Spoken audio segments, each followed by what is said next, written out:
டேய் கொஞ்சம் சீக்கிரமா வந்து சேரு. சப்ளை ஆபீஸ்க்கு மட்டும் இல்ல, நம்ம ரமேஷை பார்த்து தங்கச்சிக்கு நகை வாங்குறத பத்தி பேசுறோம்.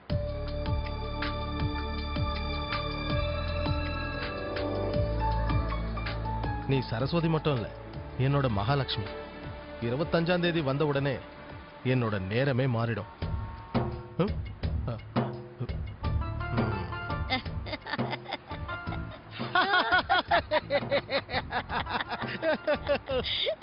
மகனே அரவிந்தா, இந்த அரவிந்தா ஒண்ணும் லூஸ் இல்ல.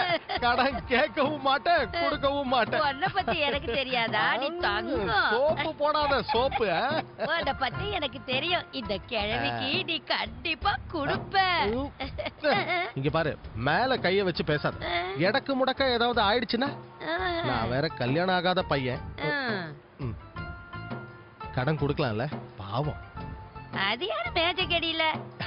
நீ அடிக்கடி சொல்லுவல்ல எனக்கு கடவுள் கொடுப்பாருன்னு. ஒரு வழியா கொடுத்துட்டாரு சரஸ்வதி. நானும் பாக்குறேனே, என்கிட்ட காட்டு. ஓ, என்ன நேரம், என்ன ஒரு அழகு. நான் இத எல்லாருக்கும் கொண்டு போய் காட்ட போறேன். வேண்டாம் இரு. எல்லாரும் இத பாருங்க. நம்ம அரவிந்த கட்டிக்க போற பொண்ணு, அதனால சந்தோஷமா பாடு.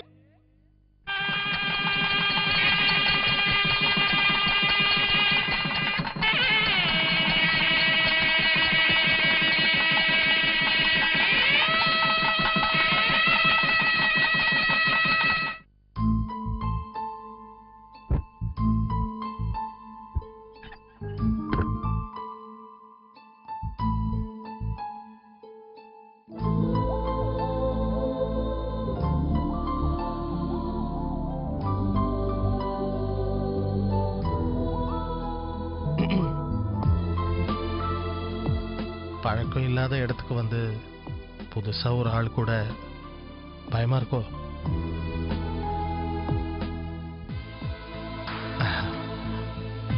உன்னை பார்த்ததுல இருந்து எனக்கு ஒரு, அது என்னது, எப்படி சொல்றது, ஒரு இது அடிக்கடி உன்னை பார்க்கணும்னு தோணும். உன்னை பத்தி யார்கிட்டயாவது பேசிக்கிட்டே இருக்கணும்னு தோணும். உனக்கும் அந்த மாதிரி தானே இருந்துச்சு? இருந்ததா இல்லையா?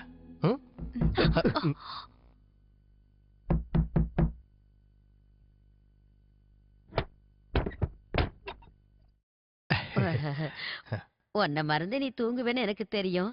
நீயும் அப்படிதான் தூங்குவியா?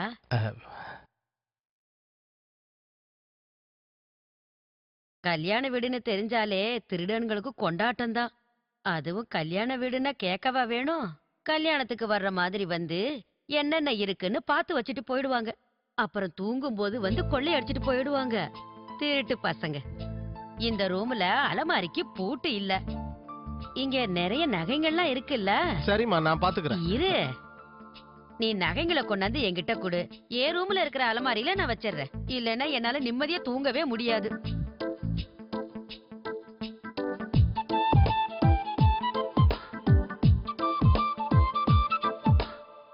சரிம்மா, நீ போய் கதவை தட்டு.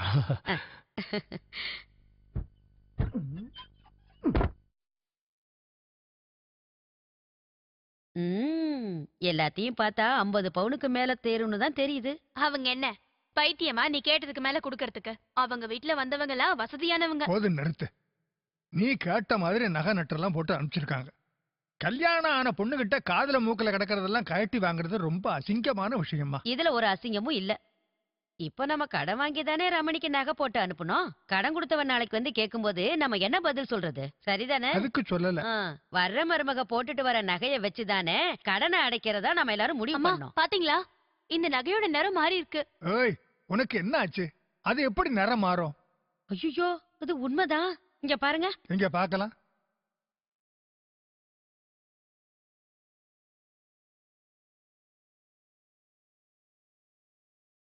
ஈஸ்வரா,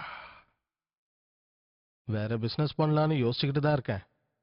நம்ம வாழ்க்கையில ஒரு பொண்ணு வந்ததுக்கு அப்புறம் மாற்றங்கள் வர்றது சகஜம் தானே.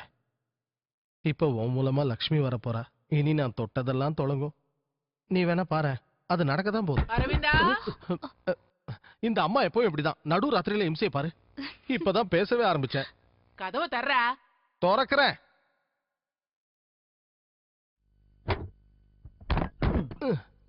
வாடா.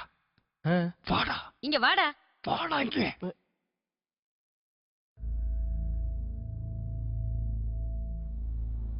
டேய், இதெல்லாம் உண்மையான தங்க நகை இல்லடா. நல்லா பாரு, எல்லாம் போலி. நம்ம நிலைமை என்ன ஆக போகுதோ. இந்த மானங்கெட்ட பொழப்புக்கு அவங்க நாண்டுகிட்டு சாகலாம். இதெல்லாம் ஒரு பொழப்பு. ப்பு. அது அவசரப்படாதீங்க. அவசரப்படாம எப்படிடா இருக்க முடியும்? நாளைக்கு நம்ம வீட்டு வாசல்ல கடங்காரங்க வந்து நிக்கும் போது அப்ப என்னடா பண்ண போற? ஏண்டா நம்மள ஏமாத்துறதுக்கு இவ்வளவு பெரிய சதி நடந்திருக்கு, நீ எதுவுமே தெரியாம இப்படி மரமாட்ட நின்னுகிட்டு இருக்க? அது இல்லம்மா, என்ன ஏதுன்னு தெரியாம என்னத்த சொல்றது. வேண்டாண்டா, நீ கைய கட்டிக்கிட்டு நாங்க சொல்றத கேட்டுட்டு ஓரமா நில்லு. அந்த பொண்ணு அந்த ரூம்லயே இருக்கட்டும். பேசுனபடி நகை எல்லாம் வந்தாகனா ஆமா சொல்லிட்டேன். அப்பதான் அவ இந்த வீட்ல இருக்க முடியும். இல்லனா அவ வீட்டுக்கே போயிட வேண்டியதுதான்.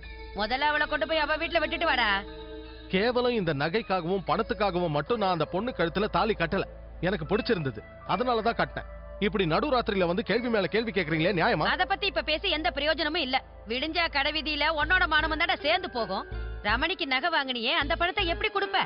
கடன் கொடுத்தவ வீட்டு வாசல்ல வந்து நின்னு கேட்டானா நம்ம எல்லாரோட மனமும் காத்துல பறக்கும். எப்படி அவங்களுக்கு பணம் கொடுக்கறது? நாளைக்கு விடியும் போது இந்த உலகம் அழியாம இருந்தா என் தலையை அடகு வச்சாவது என் தங்கச்சி கல்யாணத்துக்கு வேண்டிய பணத்தை நான் ஏற்பாடு பண்றேன். எல்லாத்தையும் நான் பாத்துக்கிறேன். இப்ப போய் படுங்க, எங்களையும் நிம்மதியா தூங்க விடுங்க. ஆ, கல்யாணம் ஆன கொஞ்ச நேரத்திலேயே தலையண மந்திரம் உனக்கு போட்டுட்டாளா? அரவிந்தா, ஒன்னு நல்லா தெரிஞ்சுக்கடா. இந்த வீட்டோட மானம் காத்துல பறக்கிற நிலைமையில இருக்குது. அது பறக்காம பாத்துக்க. அப்படி ஒண்ணு நடந்ததுன்னா எல்லாரும் விஷத்தை குடிச்சிட்டு தான் சாகணும்.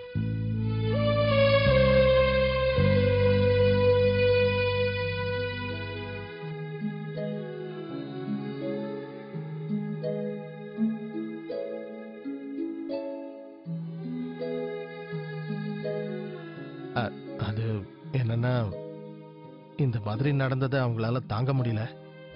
எங்க 3 பேரையும் அவங்க தான் வளர்த்தாங்க. அதான் எதுவும் பேசாம வந்துட்டேன்.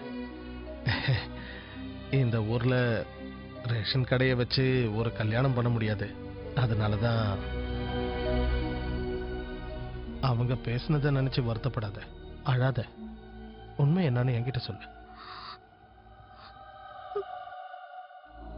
அண்ணனுங்கெல்லாம் இருந்தும் இந்த மாதிரி எப்படி நடந்ததுன்னு தெரிஞ்சுக்கலான்னு தான் கேட்டேன். பதில் தெரியலன்னா என்கிட்ட எதுவும் சொல்ல வேண்டாம். அண்ணன்களா? எனக்கு அண்ணங்க யாருமே இல்ல. அவரு சொன்னதெல்லாம் பொய். என்னோட அப்பா அம்மா இறந்துட்டாங்க. எனக்கு யாரும் இல்ல. அப்பா அம்மான்னு எனக்கு யாரும் இல்ல.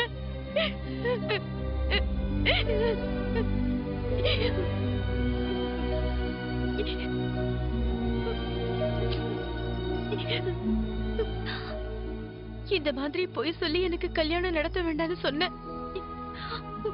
எனக்கு அந்த அதிர்ஷ்டம் இல்லைன்னு அப்பவே சொன்னேன். எனக்கு கல்யாணமே வேண்டாம்னு சொன்னேன். ஆனா என்ன வளர்த்த ஸ்ரீதர் மாமா தான் 1000 பொய் சொல்லியாவது கல்யாணத்தை நடத்தணும்னு சொல்லிட்டாரு.